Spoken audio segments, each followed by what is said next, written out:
Metro बन रही है। ये सारी नदी के ऊपर ही एक गार्डन, उस तरफ इस तरफ सारा कुछ, दूसरी तरफ गार्डन और इस तरफ सारा मेट्रो। और ये किस चीज़ के लिए, म्यूजियम वगैरह के लिए भी है।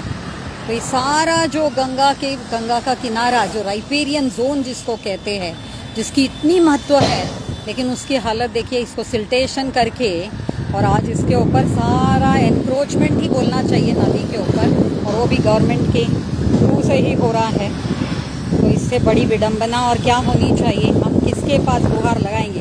और आज तो सुप्रीम कोर्ट, हाई कोर्ट, सभी ये सब डेवलपमेंट के नाम पे सारा परमिशन देते जा रहे हैं। तो इस तरह से धीरे धीरे नदियाँ कैसे मर जाती है, उसका एक सबसे अच्छा उदाहरण आप लोग देख सकते हो, जिस वजह से आज ये पूरा सिल्टेशन, उस तरफ भी आप देख सकते हो नदी की सिल्टेशन है, बीच से बिल्कुल एक पतली धार बह रही है गंगा की। और ये जेपी पथ है, क्योंकि आप समझ सकते हो, आगे से मैंने एसटीपी और ये दिखाया था बायोगैस प्लांट, और अब यहाँ पर भी आगे आगे मैंने बहुत कुछ होते देखा है। और सुनने में ऐसे भी आ रहा है कि वंतारा जैसे यहाँ पर भी कोई एक म्यूजियम भी बन जाएगी इसके ऊपर। और यही सब चीज़ों, देखिए गंगा या जो नदी का जो लैंड होता है वो इतना इजीली अवेलेबल है कि उसके ऊपर से ना रिहैबिलिटेशन करने की ज़रूरत है ना कुछ। तो इसीलिए अभी गंगा के ऊपर ही सब चीज़ों को ईजिली समझ कर किया जाता है। आप देखिए वहाँ से भी एक रोड बना दी गई है, यहाँ पर एक रोड बना दिया गया है, एक तरफ गार्डन बना दिया गया है। तो सब कुछ ये अभी भी, मैं भी जहाँ खड़ी हूँ, ये जो पथ है ये भी पूरा गंगा पथ के ऊपर हम खड़े हैं। तो सारा कुछ गंगा के ऊपर ही।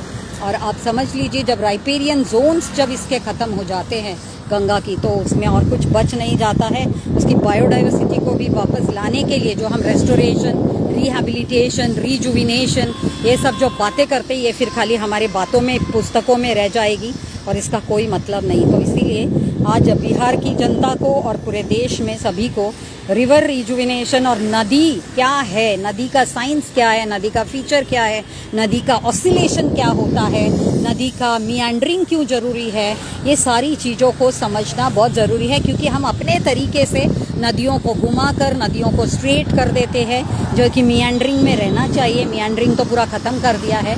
और आप दूर दूर तक जहाँ तक नज़र जा रहा है, ये पूरा जो काम चल रहा है नदी के ऊपर ही चल रहा है। बड़ी विडंबना है। तो ये सब परिस्थितियाँ कैसे बदलेगी, क्या कैसे हम करेंगे ये सब चीज़ों को, इसकी सोच अभी हम क्या बताऊं, मतलब इससे स्पीचलेस हो गई हूँ अब तो बिल्कुल भी। चलिए बने रहिए।